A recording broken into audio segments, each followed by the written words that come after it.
నమస్తే. ప్రియాంక వాద్రా సహా ఇండీ కూటమి నేతలు కొందరు ఎంపీలు లోక్సభ స్పీకర్ కార్యాలయంలో స్పీకర్ను కలిసి జస్టిస్ జిఆర్ స్వామినాథన్ మీద అభిశంసన నోటీసు ఇవ్వాలని కలిశారనమాట. ఏం చేసిండు జస్టిస్ స్వామినాథన్? తమిళనాడులోని మదురై సమీపంలో ఉన్న తిరుపరంకుండ్రం కొండపై హిందువులు ప్రతిసారి కార్తీక దీపం వెలిగించుకుంటారు, కానీ అడ్డుకుంటున్నారు. అందువల్ల ఇది కొన్ని వందలు కాదు వేల ఏళ్ళుగా వస్తున్న ఆచారం గనక, నమ్మకం గనక కార్తీక దీపం వెలిగించుకోవచ్చని అనుమతిస్తూ ఆయన తీర్పునిచ్చిండ్రు అనమాట. అందుకని ఆయనను తొలగించాలి, ఇంకా ఆయన మీద అభిశంసన పెట్టాలి అనేసి వీళ్ళందరూ ప్రియాంక వాద్రా సహా ఇండీ కూటమి సభ్యులు కొందరు స్పీకర్కు విజ్ఞప్తి చేశారనమాట. అసలైతే తిరుపరంకుండ్రం వివాదం తెలుసు, దాదాపు ఏడాది నుంచి ఇంకా అది ఉధృతమవుతుంది. కొండ మీద కార్తీక దీపం వెలిగించుకోవచ్చని జస్టిస్ ఉత్తర్వులిస్తే సాక్షాత్తు అధికారులు అడ్డుకున్నారు. ప్రభుత్వం అడ్డుకుందని చెప్పొచ్చు. డిఎంకే ప్రభుత్వం అడ్డుకుంది, పోలీసులు అడ్డుకున్నారు, రెవెన్యూ అడ్డుకున్నారు, దేవాదాయ శాఖ వాళ్ళు అడ్డుకున్నారు. ఫస్ట్ టైం ఆ ఉత్తర్వును ధిక్కరించిన తర్వాత పిటిషనర్లు మళ్ళీ కోర్టును ఆశ్రయించారు. మళ్ళీ అదే తీర్పిచ్చింది కోర్టు. రాష్ట్ర ప్రభుత్వం అప్పుడు కూడా వెనక్కి తగ్గలేదు. భక్తులు ఆ ప్రదేశానికి వెళ్లకుండా, కార్తీక దీపం పెట్టకుండా అడ్డుకున్నారు, బారికేడ్లు నిర్మించారు, పోలీసులను మోహరించారు. దేవాదాయ శాఖ అధికారులు అసలు ఏమాత్రం సహకరించము, పైకి వెళ్ళడానికి వీల్లేదన్నారు. అంతేకాదు, సింగిల్ జడ్జి ఇచ్చిన ఈ ఆదేశాన్ని సుప్రీంకోర్టులో సవాలు చేయాలని రాష్ట్ర ప్రభుత్వమే ముందుకొచ్చింది. అంటే అర్థం చేసుకోండి, దీపం వెలిగించేందుకు వెళ్తున్న భక్తులను కాపాడడానికి హైకోర్టు సిఐఎస్ఎఫ్ని జోక్యం చేసుకోవాలని కోరినప్పుడు సిఐఎస్ఎఫ్ని కింద పెడితే నిలిపేసింది రాష్ట్ర ప్రభుత్వం వాళ్ళని. ఒక సమయంలో భక్తులకు, రాష్ట్ర పోలీసులకు వాగ్వాదం జరిగింది, తీవ్రంగా ఘర్షణ చెలరేగింది. అంటే హైకోర్టు ఆదేశాలను, హైకోర్టు ఉత్తర్వులను గౌరవించాల్సిన ప్రభుత్వమే అందుకు వ్యతిరేకంగా, విరుద్ధంగా పనిచేసింది. భక్తులను అక్కడి నుంచి నెట్టేసింది, చెదరగొట్టేసింది భక్తులను, అక్కడికి వచ్చిన భక్తులను. కొత్త ఏం కాదు, ఆశ్చర్యం ఏం లేదు. తమిళనాడు వంటి రాష్ట్రాల్లో సనాతన ధర్మాన్ని నిర్మూలిస్తా అన్నాడు. డెంగ్యూ మలేరియాతో పోల్చాడు ఆ రాష్ట్ర ఇప్పుడు డిప్యూటీ సీఎం కొడుకు. మరి అలాంటి వాళ్ళు ఏలుతున్న రాష్ట్రంలో ఇంకెలా ఉంటుంది? ఉదయనిధి స్టాలిన్ అన్నాడు కదా, డెంగీతో మలేరియాతో పోలుస్తూ సనాతన ధర్మాన్ని నిర్మూలించాలని పిలుపునిచ్చాడు ఆయన. అలాంటి రాష్ట్రంలో, అలాంటి పాలకులు, అలాంటి పార్టీ అధికారంలో ఉన్న రాష్ట్రంలో ఇలాంటి ఘటనలే జరుగుతాయి. ఇప్పుడు ఏకంగా సరే, వాళ్ళ నిర్ణయాలు అవి ఒకెత్తైతే, ఇప్పుడు ఏకంగా రాష్ట్ర ప్రభుత్వం సాక్షాత్తు హైకోర్టు ఇచ్చిన ఉత్తర్వులను కూడా బేఖాతరు చేస్తూ, లెక్క చేయనట్టు వ్యవహరించింది. ఆ పార్టీకి చెందిన ఏ రాజానే ఇంకో లీడర్ కూడా అన్నాడు ఆ మధ్య, హిందూ భక్తులను అవమానిస్తూ హెచ్ఐవితో, కుష్టు వ్యాధితో పోల్చాడు హిందుత్వాన్ని. వాళ్ళ మీద పార్టీ ఎలాంటి చర్యలు తీసుకోలేదు.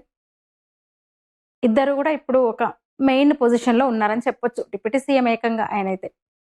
అంత మాత్రమే కాదు, అయోధ్యలో భవ్య మందిర అంటే రామ మందిరంలో విగ్రహ ప్రాణప్రతిష్ఠ సందర్భంగా రాష్ట్ర వ్యాప్తంగా అది ప్రత్యక్ష ప్రసారం కాకుండా అన్ని రకాల ప్రయత్నాలు చేసింది అధికార పార్టీ. అంత మాత్రమే కాదు, చెన్నైలో ఒక ఆలయంలో ఆ కార్యక్రమాన్ని ప్రత్యక్ష ప్రసారం ద్వారా తిలకిస్తున్న భక్తుల మీద క్రిమినల్ కేసులు కూడా పెట్టింది. సుప్రీంకోర్టు కొట్టేసింది అనుకోండి దాన్ని. ఇప్పుడు తిరుపరంకుండ్రము కొన్ని వేల ఏళ్ల చరిత్ర. అసలు తమిళనాడులో పూర్తిగా ఒక సుబ్రహ్మణ్య స్వామిని చాలా గొప్పగా ఆరాధిస్తారు. ఆయనకు చెందిన ఒక 6 సుబ్రహ్మణ్య స్వామి క్షేత్రాల్లో ఇది ప్రముఖమైంది. దాన్ని హిందువులకు నుంచి వేరు చేయడానికి కొండను పూర్తిగా కొన్ని రోజుల క్రితమే వక్ఫ్ క్లెయిమ్ చేసింది. అక్కడ దర్గా వెలిసింది, కొండకు పచ్చరంగు వేసేశారు. ఆ కొద్ది భాగము ఆలయాన్ని కూడా అక్కడికి లేకుండా, భక్తులు అక్కడికి రాకుండా కొన్ని వందల ఏళ్ళుగా వస్తున్న ఆచారాన్ని అడ్డుకోవడానికి రకరకాల ప్రయత్నాలు ఒక మతం చేస్తుంటే, ఓ వర్గం చేస్తుంటే, దానికి ఈ సెక్యులర్ ప్రభుత్వము, సెక్యులర్ పాలకులు, పేరుకు సెక్యులర్ అని చెప్పుకుంటారు కానీ హిందూ వ్యతిరేక పాలకులు, హిందూ వ్యతిరేక ప్రభుత్వం వాళ్ళకి మద్దతుగా వీళ్ళని అడ్డుకుంటున్నారనమాట. ఇప్పుడు ఇది హైకోర్టు తీర్పు ఇవ్వడము, హైకోర్టు తీర్పును కాదని రాష్ట్ర ప్రభుత్వం ఇలా వ్యవహరించడము, ఇండీ కూటమి వెళ్ళి ఏకంగా జడ్జి మీద అభిశంసనకు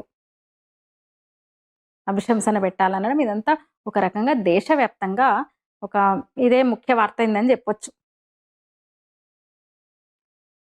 అంటే న్యాయం చెప్పడం, ఆ న్యాయం హిందువులకు అనుకూలంగా సహజంగా న్యాయం కాబట్టి హిందువులకు అనుకూలంగా వస్తే, దాన్ని గూడా తట్టుకోలేకపోతున్నారు. జడ్జి మీదనే అంటే ఒక రకంగా ఇది న్యాయ వ్యవస్థను బెదిరించడం గదా! భయపెట్టడం కాదా? అసలు హైకోర్టు తీర్పిస్తే రాష్ట్ర పాలనా యంత్రాంగం, అధికార యంత్రాంగం అడ్డుకోవడం ఏంటి? అమలు చేయాల్సింది పోయి అడ్డుకోవడం ఏంటి? అంటే భయపెట్టడం కాదా? జడ్జిలు భయపడరా ఇంకొకసారి అలాంటి తీర్పులు ఇవ్వడానికి? న్యాయం ఉన్నా సరే ఒక వర్గానికి అనుకూలంగా తీర్పులు ఇవ్వడానికి జడ్జెస్ భయపడతారు గదా! ఇక సెక్యులరిజం ఎక్కడ? సమాన హక్కులెక్కడ? కొన్నేళ్ల పాటు దేశాన్నేలిన సెక్యులరిజం ముసుగులో ఉన్న ఆ పార్టీ ఏదో ఇలాంటి ఎక్కడికక్కడ కొన్ని పార్టీలున్నాయి, ప్రాంతీయ పార్టీలు. 1973లో ముగ్గురు సీనియర్ న్యాయమూర్తులను తొలగించారు ఇట్లాగా. ఫస్ట్ టైం సీనియర్ న్యాయమూర్తులను ముగ్గురు అంటే వాళ్ళకి అనుకూలంగా తీర్పు రాలేదని ముగ్గురు న్యాయమూర్తులను పక్కన పెట్టేసి జస్టిస్ ఏఎన్ రేను ప్రధాన న్యాయమూర్తిగా నియమించిందనమాట. ఇక జబల్పూర్ కేసులో ఎమర్జెన్సీ సమయంలో కూడా ప్రజల జీవించే హక్కును కూడా మీరు తీసేసుకుంటారా అని ధైర్యంగా అభిప్రాయం వ్యక్తం చేసిన జస్టిస్ హెచ్ఆర్ ఖన్నా మీద అభిశంసన పెట్టారు. ఆయన స్థానంలో ఎంహెచ్ బేగ్ను సీజేఐగా నియమించారు.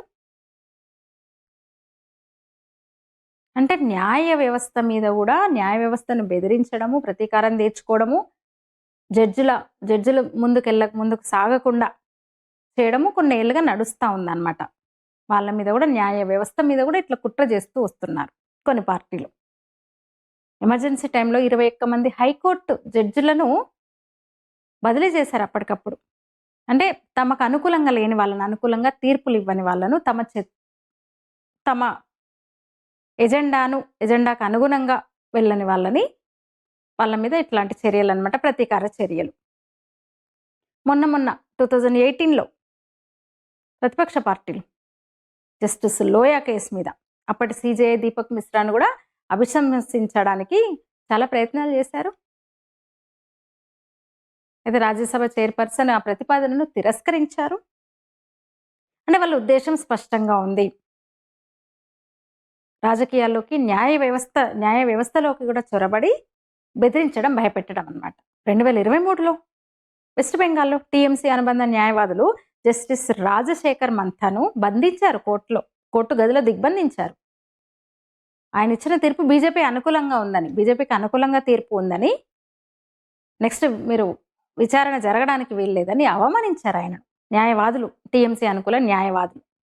2024లో కూడా అలహాబాద్ హైకోర్టు న్యాయమూర్తి శేఖర్ యాదవ్ ఒక మత విద్వేష ప్రసంగం చేశాడని, అంటే హిందుత్వకు అనుకూలంగా ఒక మాట అన్నందుకు ఆయన మీద కూడా అభిశంసన తీర్మానాన్ని ప్రవేశపెట్టారనమాట.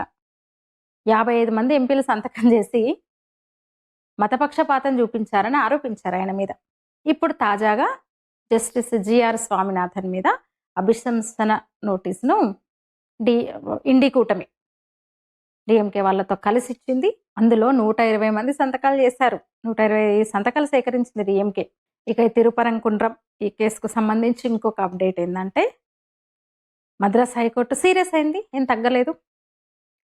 తమిళనాడు ప్రభుత్వానికి గట్టి వార్నింగ్ ఇచ్చింది. ఆ దీపస్తంభం మీద కార్తీక దీపాన్ని వెలిగించే విషయంలో హైకోర్టు ఆదేశాలను ఉల్లంఘించినందుకు తమిళనాడు చీఫ్ సెక్రటరీ అట్లాగే ఏడీజీపీలకు సమన్లు జారీ చేసింది. ఈ సందర్భంగా అదే జస్టిస్ జిఆర్ స్వామినాథన్ ఘాటు వ్యాఖ్యలు చేశారు. అధికారుల పని చట్టాన్ని అమలు చేయడం, ఓరల్ ఇన్స్ట్రక్షన్ను అనుసరించడం కాదు అన్నారు ఆయన. రాజకీయ ఇన్స్ట్రక్షన్స్ ఫాలో అవుతూ కోర్టు ఆదేశాలను పట్టించుకోకపోతే కోర్టు నేరుగా చర్యలకు దిగుతుందన్నమాట. కానీ ఎంత దారుణం చూడండి, జస్టిస్ స్వామినాథన్ ఆయన ఇంపిచ్చేయాలంట. న్యాయమైన తీర్పిచ్చారాయన, ధర్మం చెప్పారాయన, వేల ఏళ్ళ ఆచారాన్ని గౌరవించాలి, హిందువుల వాళ్ళ సెంటిమెంట్స్ని, ఎమోషన్స్ని, వాళ్ళ నమ్మకాన్ని మనం గౌరవించాలి అన్నందుకు ఆయన్ని తొలగించాలని చూస్తున్నారు. కానీ ఇప్పుడు హిందువుల ఐక్యత చాటాలి, ఆయనకు మద్దతుగా నిలబడాలి జస్టిస్ స్వామినాథన్కి. హిందువులందరూ ఆయన విషయంలో ఏకమై నిలబడాల్సిన సమయం ఇది. ఆ అన్యాయానికి వ్యతిరేకంగా పోరాటం ఉధృతం చేయాలి. తమిళనాడు ప్రభుత్వంతో పాటు ఇతర మతాలు ఆయన తీర్పును వ్యతిరేకిస్తూ ఒక్కటైపోయారు. ఏకంగా ఇంపీచ్మెంట్కు సిద్ధపడింది. ఇంకా మేలుకోపోతే కష్టం. మనం ఇంకా మౌనం వహిస్తే, జస్టిస్ స్వామినాథన్కు మద్దతుగా మనం మన గళం వినిపించకపోతే, రేపు ఇంకా ఏ న్యాయమూర్తి కూడా, ఏ హైకోర్టా, సుప్రీంకోర్టా, ఏ కోర్టులో కూడా హిందువుల ప్రయోజనాలకు అనుగుణంగా తీర్పు ఇవ్వడానికే భయపడిపోతాడు. అసలు హిందూ సంస్కృతిని వ్యతిరేకిస్తున్న వీళ్ళందరూ కూడా, హిందూ ధర్మాన్ని నిర్మూలిస్తానని ప్రతిజ్ఞ చేసిన వీళ్ళందరూ కూడా ఒక్కటైపోయి ఇంకా వాళ్ళ ఏమంటారు, హిందూ ధర్మాన్ని నిర్మూలించడానికి వాళ్ళ ప్రయత్నాలు, పనులను ముమ్మరం చేస్తారు ఇంకా. అందువల్ల న్యాయ వ్యవస్థలో ధైర్యంగా నిలిచిన ఒక న్యాయమూర్తిని మనం కాపాడుకోవాలి, ఆయనకు మద్దతుగా ఉండాలి. ఒక న్యాయమూర్తిని, ఒక మనిషిని, ఒక వ్యక్తిని మనం కాపాడుకోలేకపోతే రేపు మన సంస్కృతిని, మన ధర్మాన్ని, మన దేశాన్ని ఎట్లా కాపాడుకోగలం మనం? అందుకని పూర్తిగా ప్రధానమంత్రికి, రాష్ట్రపతికి ట్వీట్లు చేద్దాం. ఎక్కడికక్కడ వీలైతే నిరసన తెలుపుదాం. భౌతికంగా కూడా ఆయనకు అనుకూలంగా మనం ఒక ప్రదర్శన చేద్దాము. నేనైతే జస్టిస్ స్వామినాథన్కు సంపూర్ణ మద్దతు ఇస్తున్నాను. మీరంతా కలిసి వస్తే చేద్దాం, ఆలోచిద్దాం, ఏదైనా కార్యాచరణ తీసుకుందాం, ఒత్తిడి పెడదాం.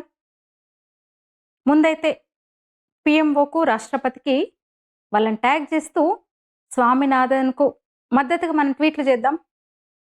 దీంతో మొదలు పెడదాం మన పోరాటం. మీరేమంటారు మిత్రులారా? మీ అభిప్రాయాన్ని తప్పకుండా తెలియజేయండి. లైక్ చేయండి, షేర్ చేయండి, ఛానల్ని సబ్స్క్రైబ్ చేయండి. ధన్యవాదాలు.